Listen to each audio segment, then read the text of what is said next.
Ganda ng building na to. Diyan ka lang mahal. Sige. Let's go. Ito, museum. Akala nyo sa Pilipinas lang may Marites. Meron din dito sa Germany, no? Mga tropang Marites na kaupo dito. Marites. Tapos, ayan, no? Ano ba to? Museum ba to? O mall? Yes, museum. Museum siya. So, hindi muna namin pupuntahan yan next time na. Actually, ano siya? Museum pambata. Ayan o, Junges Museum Frankfurt. So, ibig sabihin, mga bata dito. Ganda ng building na to. Yung mga traditional bar or inuman or restaurant. Actually, resto siya.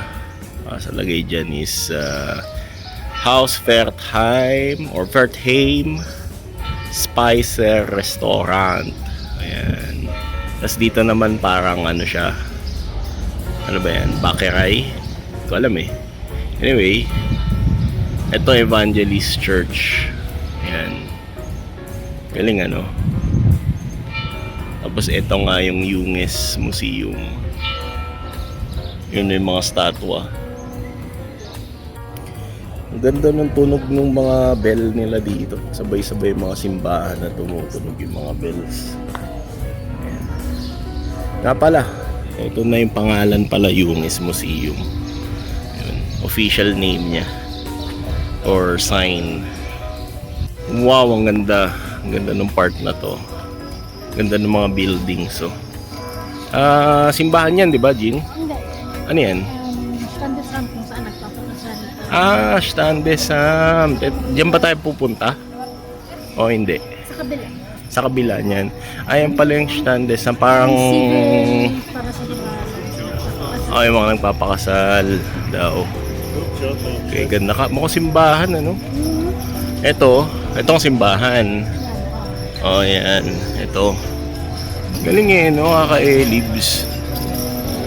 Tapos, ayan, takalakad tayo. Ito mga restaurant. Ayun, sakto may mga flag nga. Flag ng EU tsaka Germany. Ewan ko ano yung ibang flag dyan. Anyway, wow, dito ang ganda. Astig. Yun lang, may reconstruction na ginagawa. Concert ba yan? So parang ano pala yan, may inaayos sila dito banda for the event. Ganda oh. Tapos may fountain dito banda. Ayun, may fountain na Stig. Ganda oh. So yung ibig sabihin pala ng fountain statue na yan kumbaga law. Ayun, simbolo ng law. Galing, diba? Sakto nakatapat siya sa Standesam. Ayan, yung fountain na yan. Ganda.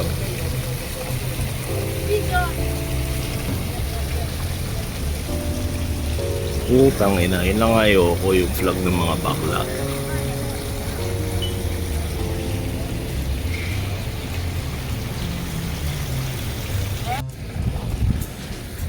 Actually, ginagawa ko tong video na to kasama ko yung asawa ko. Tanghaling tapat, as in mag-alas 12. Pero yan, mapapansin niyo yung mga tao nagbibilad pa dito bando.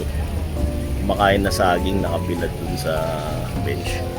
Kasi hindi ganun kainit dito. Yung temperatura niya hindi masakit sa balat. Pero putang ina, pag sa Pilipinas to, sunog ka, heat stroke, patay ka. Hindi mo pwedeng gawin sa Pilipinas yung magbabad ka dito ng tanghaling tapat. Dito pwedeng pwede.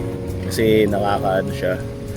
Parang, alam mo yung init ng 7 o'clock lang ng umaga sa Pilipinas. Parang ganun. Pero tanghaling tapat to ha. Ayan oh. Enjoy na enjoy pa nila yan oh. Sarap.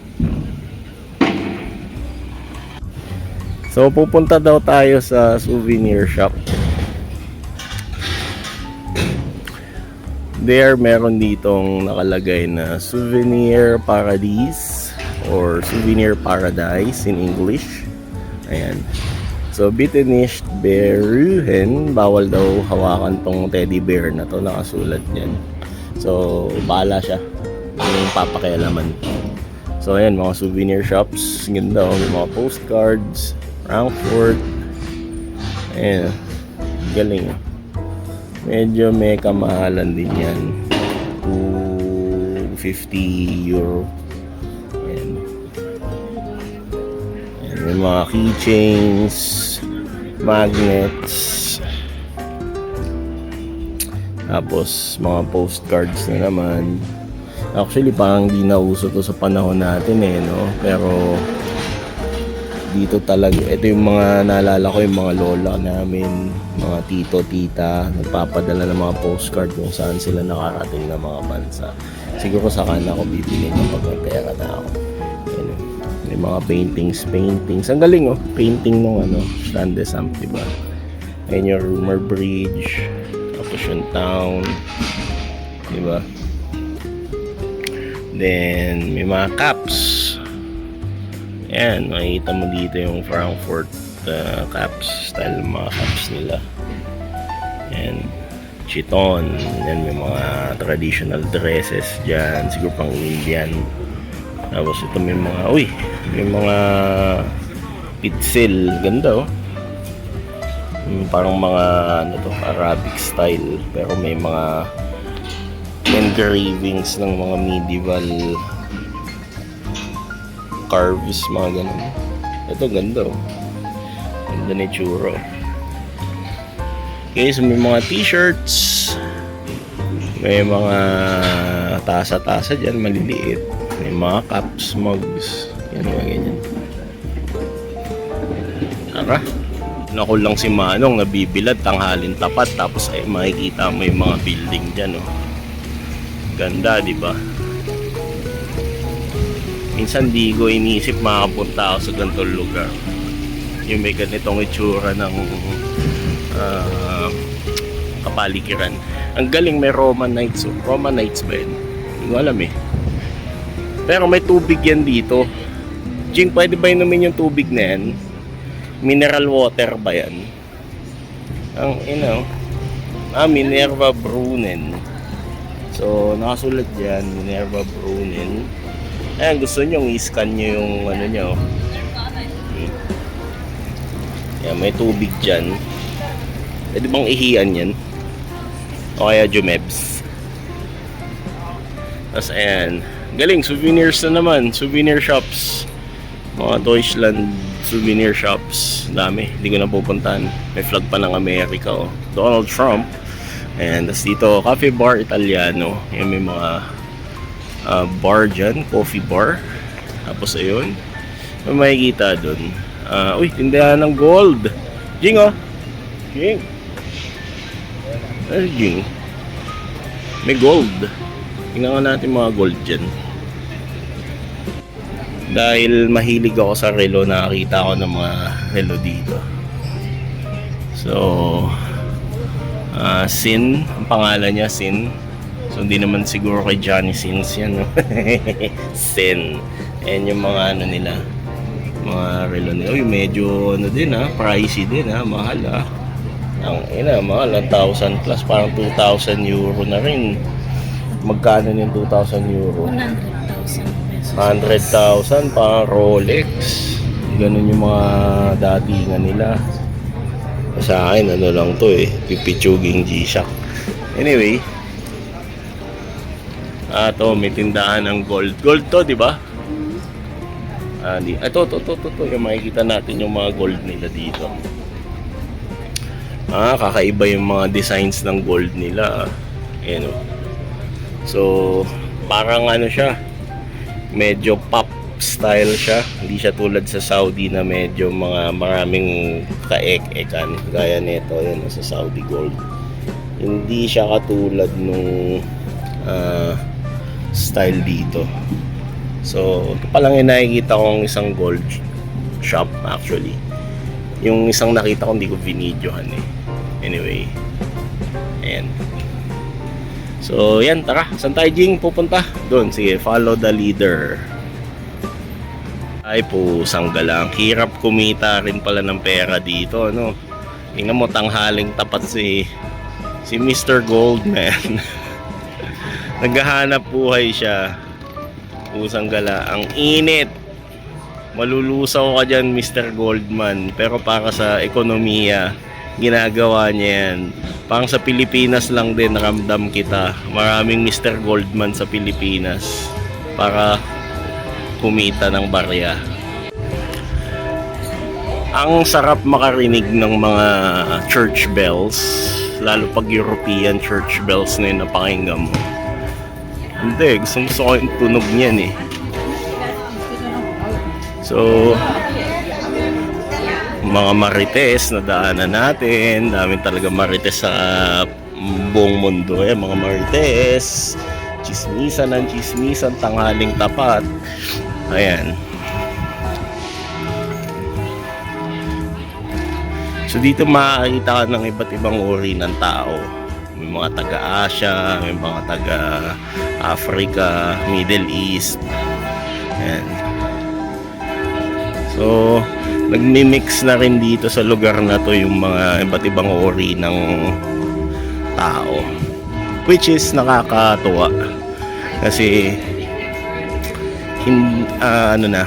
mga tao wala nang segregation, kumbaga. Gusto ko ng ganong ambience. Ito, marami nagtutour. Jay, sabihin mo lang kung tatayo ako dyan, ha? Ganda, oh. At ayun, nagyayaya na si Jing kumain. So ano ba makakain natin dito, Jing? Curry boys. Mahal naman. Pangina, mahal. Wala bang tagdo-dos lang? Mahal dito, Jing. Tutangin na 450. Madaming grocery na rin yan. Akala nyo kung magkano yung mga 444 na yan, ha? Gago, mahal din yan. Ayan, oh, tangin na, kapal ng burger, oh. Busog ka dyan. Picture na lang muna tayo. Total, busog pa naman ako. Wow, ang ganda ng place. Damn great. Ang ganda ng place. Tara, pupunta tayo. So, ang ganda ng fountain. Makita natin dito si Friedrich Stoltz. Ayan. So, dinedicate sa kanya tong fountain na to. I don't know who's Friedrich Stoltz, or research natin yan mamaya pagka-uwi. So, ang ganda, oh. Shit! European na European yung dating. Galing. Of course, nasa Europe tayo. Tanga. Ayan, oh. Then, Dom Rumor Apoteke. Apoteke means drugstore. And not illegal drugs, ha. So, yan. Ganda ng streets. Ayun yung asawa ko. Yung naka-orange. Yun na, may nagdudulan din mo, no? Yun. Ganda ng sound. May nag-violin dun. Galing, oh, may dragon, oh. What's that? Mga pang-design sa garden. Ang galing. Ay, shit! Ang ganda. Gusto ko yung mga ganito. Ang ganda nito. Ang sarap itabi sa Gundam yan. Yung maganda itabi sa Gundam to. Diorama. Ngayon, ang ganda, oh. Magkano kaya ito? Tuferay Bawa. Wow, ang ganda.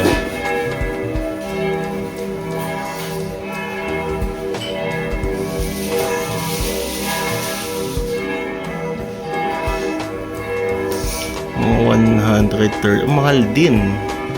Mahal din pala. 134 euro. Bibili ako ng isang ganito sa susunod pagka may pera na ako. Alam mo kung bakit? Ilalagay ko sa Gundam. Itatabi ko dun sa cabinet nila. Ganda, oh. Cute.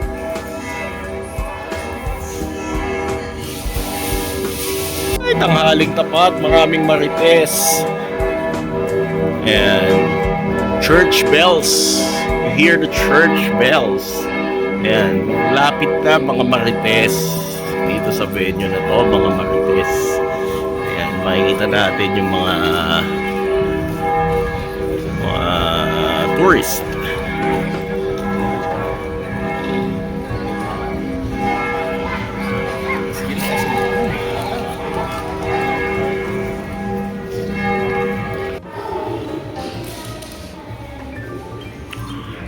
So nandito tayo sa loob ng simbahan. Medyo minimal lang ang boses natin. Of course, dito tayo para itingnan yung mga arts na makikita dito sa simbahan. Okay, so let's go inside.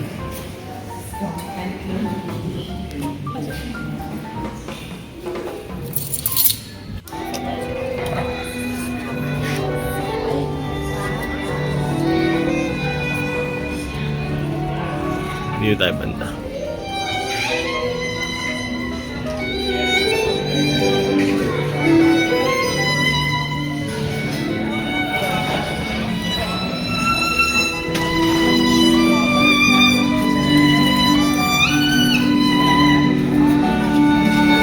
Hanip, tinutugtugan yung mga marites.